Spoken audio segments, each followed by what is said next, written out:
नमस्कार दोस्तों, कैसे हैं आप। आज मैं आपको लेके चलने वाला हूँ एक लंबी यात्रा जो कि एक ऐतिहासिक नगरी से आपको दूसरे ऐतिहासिक देश में ले चलेगी। जी हाँ, आज हम जयपुर से साउथ कोरिया तक की यात्रा की बात करते हैं। आपको जान के अचरज होगा कि जयपुर और सियोल जो कि साउथ कोरिया की राजधानी है, दोनों बहुत ही प्राचीन राज्य रहे हैं। यहाँ पे डायनेस्टीज़ का शासन रहा है। राजपूतों ने जयपुर में काफ़ी समय तक राज किया। इस प्रकार 2-3 बहुत ही बड़ी बड़ी डायनेस्टीज़ रही जो कोरिया में भी शासन करती रही। तो जिस प्रकार जयपुर के किले मशहूर हैं, इसी प्रकार कोरिया में भी आप पाएंगे, सियोल में भी आप इस तरह के किले देखेंगे। तो ये शुरुआत करते हैं और आप कंपेयर करने की कोशिश करें कि अब जैसे जयपुर की सड़कों से हम निकल पड़े हैं, अब कुछ समय में आपको मैं जब कोरिया पहुंचेंगे तो वहाँ के विजुअल से भी वाकिफ़ कराऊंगा। तो तुलनात्मक रूप से आप देखें कि दोनों में कितना अंतर है। ये घाट की घुनी जयपुर, यहाँ से होते हुए निकल पड़े हैं हम दौसा की तरफ, और वहाँ से हम दिल्ली के लिए रवाना होंगे, क्योंकि अभी जो एक्सप्रेस हाईवे बना है दिल्ली का, वो काफ़ी कम समय में हमें जयपुर से दिल्ली पहुंचा देता है। तो इस टनल से हम बाहर निकले, हल्की हल्की बरसात हो रही है, और ये लगभग 3-4 घंटे का सफ़र जयपुर से दिल्ली का रहेगा। क्योंकि कोरिया के लिए जयपुर से कोई सीधी फ़्लाइट नहीं है, इसलिए हमें दिल्ली के रास्ते ही कोरिया जाना पड़ेगा। और यहाँ रास्ते में कुछ रिफ़्रेशमेंट के लिए रुके। एक्सप्रेस हाईवे पे कई 50 किलोमीटर पे इस रिफ़्रेशमेंट की सुविधाएं हैं। और अब ये हम पहुँच गए हैं इंदिरा गांधी इंटरनेशनल एयरपोर्ट।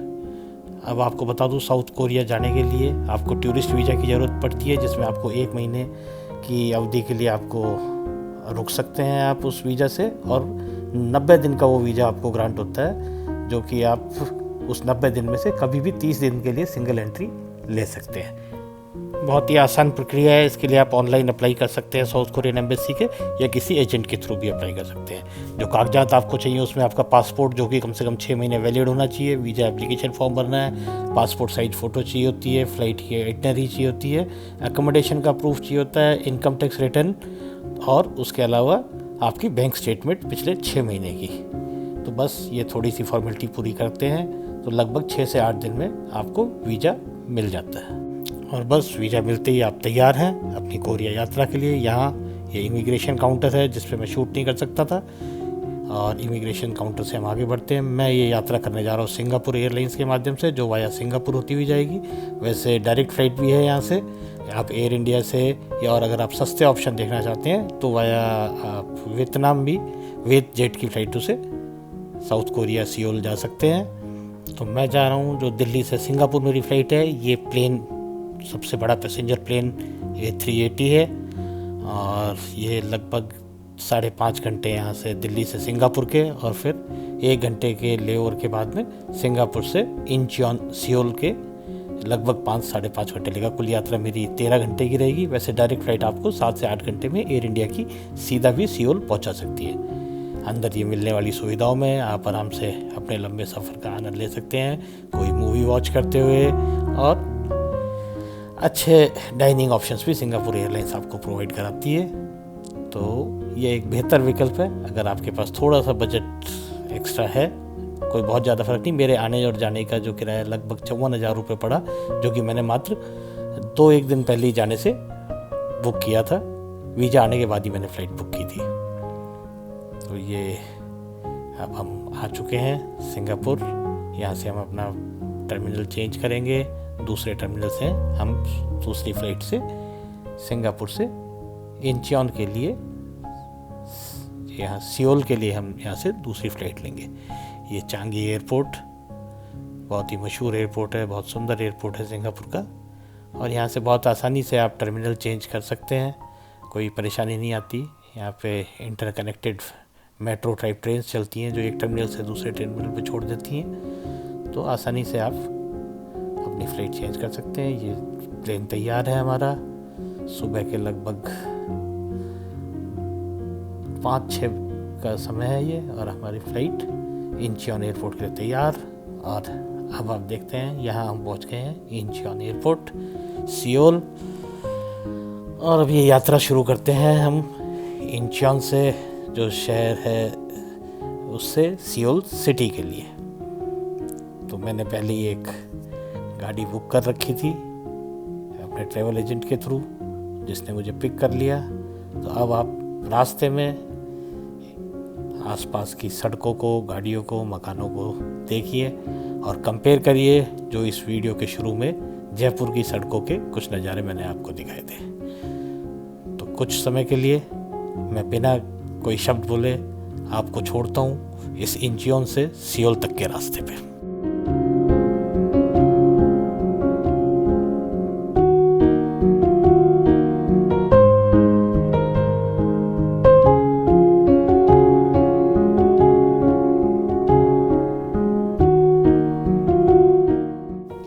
एक फ़र्क आप यहाँ महसूस करेंगे कि आप देखिए ट्रैफिक सिग्नल का 100% पालन किया जा रहा है। आगे जेब्रा क्रॉसिंग है, सारी गाड़ियाँ रुक गई हैं। जब तक एक भी पैदल यात्री नहीं क्रॉस कर लेता, यहाँ जेब्रा क्रॉसिंग पे बहुत सख्ती से पालना की जाती है। ट्रैफिक नियमों को सख्ती से यहाँ पे पालना की जा रही है।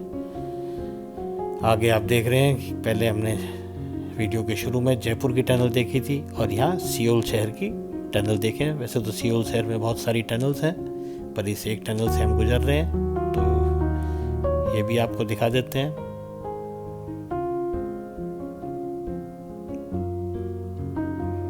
सियोल शहर में आप देखेंगे कि ज़्यादातर ऊंची इमारतें हैं। आप बाहर निकलती आप देखेंगे इस टनल से दोनों तरफ आपको ऊंची इमारतें नज़र आएंगी। ये कुछ कमर्शियल इमारतें भी हैं और रेजिडेंशियल भी। आप अभी आगे देखेंगे आपको लेफ़्ट साइड में रेजिडेंशियल इमारतें भी नज़र आई होंगी। यहाँ पे अपार्टमेंट्स में रहने का एक कल्चर है। ज़्यादातर लोग अपार्टमेंट्स में रहते हैं और काफ़ी कॉस्टली अपार्टमेंट पड़ता है सियोल में। ट्रैफिक की स्थिति देखेंगे तो ट्रैफिक डेंसिटी भी अच्छी है। काफ़ी बिजी शहर है, राजधानी है साउथ कोरिया की। ये एक और सुरंग। तो इस तरह आप सियोल शहर से जब गुजरते हैं तो आपको ये टनल्स जगह जगह देखने को मिलती हैं।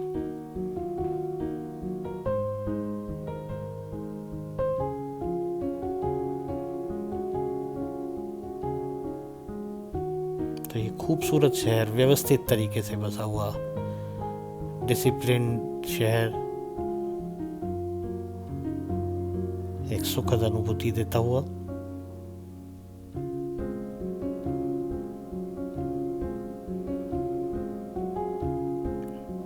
वैसे कोरिया टेक्नोलॉजी वाइज हम सब जानते हैं कि बहुत ही अग्रशील देश है। सैमसंग और हुंडई, यहाँ पे आप देखेंगे जैसे अपने हिंदुस्तान में हुंडई के कुछ ही वर्जन, कुछ ही मॉडल्स मिलते हैं, लेकिन यहाँ पे चलने वाली बस, कार सभी आप ज़्यादातर देखेंगे 90% व्हीकल्स जो यहाँ पे इस शहर में, इस देश में चल रहे हैं, वो हुंडई द्वारा ही निर्मित हैं। तो सियोल की ये दो बड़ी कंपनियाँ जिन्हें हम जानते हैं, तो हर क्षेत्र में, आईटी के क्षेत्र में देख लें, चाहे आप मैन्युफैक्चरिंग ऑफ व्हीकल्स देख लें, इलेक्ट्रॉनिक्स देख लें, हर क्षेत्र में साउथ कोरिया ने काफ़ी प्रगति करी है। छोटा सा देश है, क्षेत्रफल में राजस्थान से भी छोटा है, पर अपनी तकनीक के दम पे एक मुकाम है सियोल का, साउथ कोरिया का।